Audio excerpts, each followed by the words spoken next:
Welcome back to simple trading. ఈ రోజు rate 8th of May. So basically మనం ఈ రోజు చూసుకుంటే మనకి నిఫ్టీ 50 మార్కెట్ అనేది గ్యాప్ డౌన్ ఓపెన్ అయిన తర్వాత స్టార్టింగ్ లో ఒక కప్ అండ్ హ్యాండిల్ అయితే ఫామ్ అయింది. బట్ నేనైతే ట్రేడ్ ఇగ్నోర్ చేశాను, ఎందుకంటే మీరు క్లియర్ గా ఈ క్యాండిల్ అయితే చూస్తున్నారో అది 60% ఆఫ్ ద టార్గెట్ ని టచ్ చేసి దాని తర్వాత రీటెస్టింగ్ వచ్చింది అనమాట. సో బేసికల్లీ నేనైతే ఇలాంటి ట్రేడ్స్ ఇగ్నోర్ చేస్తాను, ఎందుకంటే గ్యారంటీ లేదు అది వెళ్ళి టార్గెట్ ఇచ్చిందని. ఎందుకంటే ఇది ఆల్రెడీ ఇంత పెద్ద పైకి వెళ్ళి కిందకు వచ్చిన తర్వాత ఇంకా ఏముంటుంది పైకి వెళ్ళడానికి. మెజారిటీ ఆఫ్ ద టైం అయితే మార్కెట్ వెళ్ళదు, బట్ ఈ రోజు అయితే వెళ్ళింది. బట్ అన్నిసార్లు అయితే ఇలా అవుతుంది అనుకోవద్దు.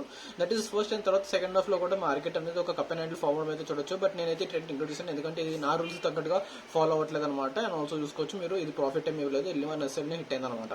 That is the thing in Nifty 50. అదే ఒకవేళ మీరు బ్యాంక్ నిఫ్టీ చూసుకున్నారంటే మార్కెట్ అనేది ఇలానే సైడ్ వేస్ ఉండిపోయింది అనమాట. మన సపోర్ట్ అండ్ రెసిస్టెన్స్ లెవెల్స్ ఏవైతే ఉన్నాయో ఆ రేంజ్ లోనే తిరుగుతూ ఉండిపోయింది మార్కెట్ అనేది. పెద్దగా ఏం చేయలేదు. ఇలాంటి టైంలో ఆప్షన్ బేర్స్ అనేది జాగ్రత్తగా ఉండాలన్నమాట, ఎందుకంటే ఎవరికి డబ్బులు ఉడికే రావు, అందుకే జాగ్రత్తగా ఉండాలి. సో ఇది నా ట్రేడింగ్ ఛానల్ సబ్స్క్రైబ్ చేయండి, మీరు కూడా ట్రేడింగ్ లో చేయాలనుకుంటే నెక్స్ట్ చేయాలనుకుంటాం. Bye bye.